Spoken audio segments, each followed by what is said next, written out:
after our final speaker, we'll be doing a short Q&A, so please keep the questions coming in.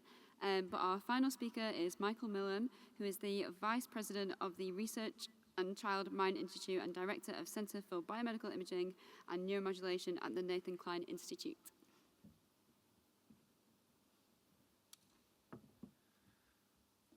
Okay, so what I'm going to do is try to use the next 20 minutes to give ideas of what may be useful or not through basically my own experiences in the open science world, and basically give you some of the backstories of some of the initiatives to help give an understanding of that anyone can actually accomplish many of the accomplishments that have been achieved. It's often about knowing what you're after and seeing an opportunity and being willing to adapt. Okay, nothing to disclose. Okay, so for me personally, my long-term aspiration, basically finding some sort of clinical utility for functional MRI. And this has really served as my guiding light.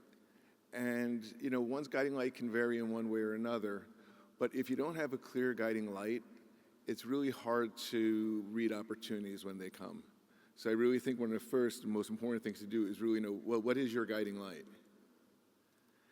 Now, when it comes to open science, if you spoke to me in 2007 and told me that most of my career would wind up being defined by open science, I probably would have just looked at you very oddly. I could tell you in 2007, Javier Castellanos, whose team I joined when I was in residency and fellowship, Javier's thing was, instead of seeing an ER, come build a research group in the evenings. And sometimes Javier would sit there and talk to me about open science and talk to me about C. elegans, and it would be like going in one ear, out the other. But what happened then was one day we just had published a paper on test-retest reliability. Zerar Shahzad was the first author on that one, and I had a haircut and came out of haircut, and the first thing I said, called Zerar, and I said, we should actually now look to see how replicable things are across sites. And he said, well, am I the one that should do that? I'm like, no, you're not. And I called Bharat Biswal. I said, Bharat, let's do this. And we very quickly just identified, through friends and family, got about 5-10 sites worth of data, pulled it together, and then in 2008 in Magdeburg, there was the first resting state workshop. And we pulled together the analyses in the most harebrained fashion, last second, as you can imagine. And Brock got up and started showing some of the results. And what I quickly saw in the room was, with resting state fMRI, people did not seem to feel defensive about the thought of sharing. People were actually saying, can I contribute data to this? And I was like, wow, maybe here's a moment. And then, of course, comes the other thought, is if we actually build this data set, do you want to be the one holding all the world's data? No, of course not. And so that was really when I saw an opportunity for how do you start building large-scale samples, how do you start answering questions of replicability, get there faster, and that's when suddenly I was now thinking back to what Javier used to go on to me about with open science. It was suddenly something like, okay, I could see it here. So it's not that it came from a strongly open science principle or some sort of value set that was initially there, as much as I knew what I wanted and realized, wait, this is the solution. This is how we move past so many of the things I was seeing. I mean, at that point, I probably had one of the largest amounts of resting state data before this, and I would sit there and see effects come and go. And but it became really a catalyst. I put the word grassroots there, and that's what I'm going to walk you through, is different venues where the theme is grassroots. There was no NIH funding to sit there and go do this. I did this. The 1,000 Connectomes Project was done when I was still in fellowship. And it was just a lot of hard work by members of our team and a lot of late hours. And we felt it was worth it because there was a passion.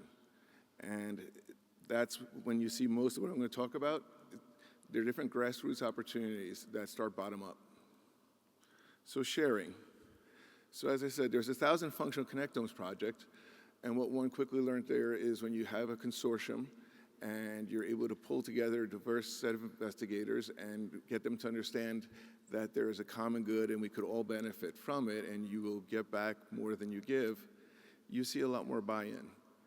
And it always is helpful, and I will say in any of these consortiums, because it's not hard to build a data sharing consortium. From a grassroots perspective, what you do is you identify a couple of significant figures who are open-minded enough to say, yes, I will contribute data. In this case, there was Randy Buckner and Yufeng Zhang, who each agreed to contribute 198 data sets, which at that point, I said, would the next person say, they're contributing 198, I'm just asking you for 30.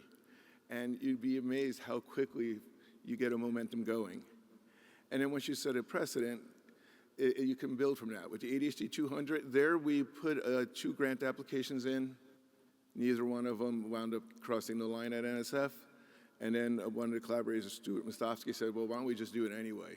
So I was like, that's a great idea, Stuart. And so we went and built the ADHD-200 data set. And with Autism Brain Imaging Data Exchange, so there, Adriana DiMartino looked at what we had done in the previous, and she said, we need to do this for autism. And Adriana went through that process. Once again, it's grassroots. There was no dedicated funding for this. Not only did Adriana have to aggregate all the data, but watching Adriana with her meticulous style, she literally went through everyone's numbers, pointing out the different sites, including our own, the clear errors or questionable numbers and everything. And it becomes a process. Consortium for Reliability and Reproducibility, that was Sinyan Zuo, who we pulled together a whole broad range of sites. And it's once you start getting a reasonable momentum, it just flows. And the thing is, we always try to do it the most reasonable way possible. We didn't go into fancy databasing. We used the data repositories. We built from the bottom up because the data was more the value than us building the coolest database, hoping someone would put data in it. And then for non-human primate imaging, there we, again, used a consortium-style model. There, Daniel Margulies, we were in Vienna in 2016, and Daniel came up to me at the Resting State Workshop. He's like, we should do non-human primates. And I was like, okay. And then a month or so later, I called Daniel. I was like, that was a good idea. And so then, at that time, not being so heavy in the non-human primates front myself, we quickly reached out to Charlie Schroeder, who then put us in touch with Chris Petkoff, and we quickly built up the networking. In each of these scenarios, once you get things started, you create a momentum, and you find out that people are more than happy to join in. And as earlier speakers said, if someone doesn't respond to your email, don't get insulted, email them again. They don't respond again, email them saying, following up. Most people are not responding because they're busy or they looked on their phone, they didn't get a chance to respond. If they tell you to stop stop emailing, then that's a hint. I haven't had that happen much. Here's an example where at NKI Rockland, here in this scenario, we were sitting there and looking at what pilot data to get. We just released the 1,000 functional Connectomes Project data set, and they were offering like 5 or 10 scans. So in a car ride up, Javier said to me, what do you want to do with the 5 or 10 scans? And I gave him a relatively crude answer. And he's like, well, what would you want to do? And I said, well, we have a scanner at NKI. We have a tech. We have an outpatient department. Why don't we just get started? And actually, we got to NKI in about 30 minutes. Javier and I wrote up a quick proposal for the idea, gave it to the director of the institute, approved it, and then we wound up reworking much of the operations of NKI in order to make it happen. But we thought this could be a great institutional resource. And then I happened to be at a meeting. I called Javier up and said, what if we just make this open sharing from the start? Like, why don't we just give it away as we're going along? He said, great idea. And so you wind up with the NKI Rockland. Now, obviously, you can imagine, not everyone loved the thought, and did we have some dramas and everything else? Of course we did. But you work through those things. If you have the guiding light and you believe in what you're doing, you work through your obstacles. Healthy Brain Network, that one there was interesting in that when I was looking at going to ChildMind from NYU, one of my stipulations was, well, I had 2. One is you have to build an open science philosophy and upfront. And number 2 was, I was like, maybe instead of a startup package, we think of a startup project. And I sketched out the idea of Healthy Brain Network, and I was told, okay, we'll work on this. And, I kept holding on to the idea, and about 3 years later, I said, okay, we think we might have the funding to pull this off. And then we just started building from there. And again, there's lots of stories of all the many challenges of Healthy Brain Network and everything we had to do for it. But the point is being creative with your approach and thinking of what it is that you want. One thing I would say is there's now will be the anti-ROCK1-2 data will be coming out soon. And the thing is, you start looking at, again, opportunities. With Healthy Brain Network, Scott McKeague happened to reach out to me and said, hey, I know you have eye tracking and EEG in the same participants. That's really interesting. And he started telling me about his MOBI framework. And I really learned much more about naturalistic cognition and the goals of MOBI. That became inspiration. So NKI-ROCK1-2, in addition to the imaging, a key goal of NKI-ROCK1-2 is to scale the MOBI model. And so that is, again, this is kind of the opportunities you create with being open, with also being able to shift. And at the same time, it's good to be willing to shift, but you need to know why you're shifting. I'm not advocating to just go with whatever idea you find interesting. It has to be interesting, impactful, and also in the direction you want to be going. One of the things with when we gave away 1,000 functional Connectomes Project data is we realized a lot of folks aren't going to be able to handle that data so easily. So the first thing we did was Marin Menes cleaned up the scripts that we had used, and we gave away those scripts. From those scripts, we realized what the need was because we saw how many people were quickly downloading them. And so that's when we had the idea of building CPAC, the configurable pipeline for analysis of connectomes. That we leveraged the NIPIPE framework, which Satra Ghosh and Arnold Klein happened to have been visiting at the time, and they were telling me all about the iterables and different capabilities in NIPIPE, and I was like, you know what, this would be a great opportunity. Let's build upon what Satra's doing. Cameron Craddock, his argument back then was we need to facilitate the machine learners and the variant people who don't know how to process the data or don't want to run those pipelines. So that's when Cameron started creating the pre-process Connectome Project. You had a BIDE pre-process, ADHD-200 pre-process, as well as the Beijing data set, and also the neurofeedback. And this, again, is a way of thinking about what are the needs of the community and what are the things that we can do to contribute. One thing that was just released now, actually just this past week, Reproducible Brain Charts project, where we took a number of open science data sets, and this here we did go for NIH funding for. But we first actually worked out, this Ted Satterthwaite, myself, Giovanni Saloom, we worked out a base model and first started thinking about what are some of the approaches to harmonization of the phenotypic data and what we wanted. And because we had started to work up front, it then let us say, hey, let's go for a grant for this. And this is something that, as far as helping to advance the careers of others, I think this data set will be extremely valuable for folks who don't want to have to pre-process all that data themselves, and there's a number of interesting aspects of what was learned through that experience about harmonization. With any of these initiatives, here's just examples of what you see in Google Analytics. When you share your data and you draw some attention to it, you really do have a global impact. And it doesn't always have to be a big data set. You have to think about things with respect to, is it an interesting data set? Is there something unique? If it's not unique, then you want to join someone else's. But there's a lot of value to being open. But beyond sharing, there are other aspects. There's gatherings. So one, of course, so last night was the Monday Night Social. Monday Night Social's origins was the Young and Restless Beachside Gala. Please dress accordingly. Daniel Margulies style sense of humor. That was the 2010 party in Barcelona, where we tried to sit there and have an open gathering to promote open science. And that then turned into the Cirque du Soleil. I mean, it's all Margulies style. If anyone who knows the man knows that, he put these early titles together and the designs. But it was a way of really creating community and really getting to interact. And again, this was all done on shoestrings. I mean, the Young and Restless party, we got a small number of us to each give donations out of pocket, and we just did it. And then I wound up buying an excess amount of potato chips to support people online, and I wound up swallowing that money. But it was all for a good cause. We really were able to help create more of a spirit of collaboration. Chao Ganyan, who would come to work for me, and I think he did a postdoc starting in 2011. The first night I met Chao Gan was on the beach when he walked up to me and asked if he could take a picture with me. And then I got to know him. I mean, there's so many people I could say that I've met through those varying galas actually there's a whole other page of them. There we go. And then now it's great that also that as it began over time began to be merged with the student postdoc social, that was also a way of handing things off and to have it kind of take its own life.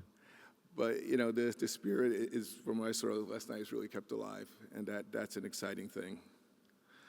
Another thing which you'll notice the repeat characters, Daniel Margulies, Cameron Craddock, Pierre Bellick, the infamous Neuro Bureau of Past, which that had its own unique open science story, which really I would argue was initially about couch surfing.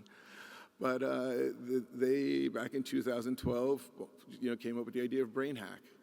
And so the first one was held over in Leipzig, and this is another one of these things where they argue to me why it's a value. I give my initial criticisms, and then they talk me into it. And it was an incredible experience from the first one, and I've watched it grow over the years.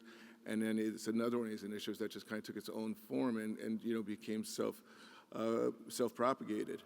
But it's just a very creative experience, and you meet so many people in such venues. And here's one example, Brainhack output. Chris Gorgolewski back in 2012 said, hey, we should think about how to communicate to people, how to increase the value of data sharing for contributors. And so we wound up pretty much writing most of the paper at the Brainhack.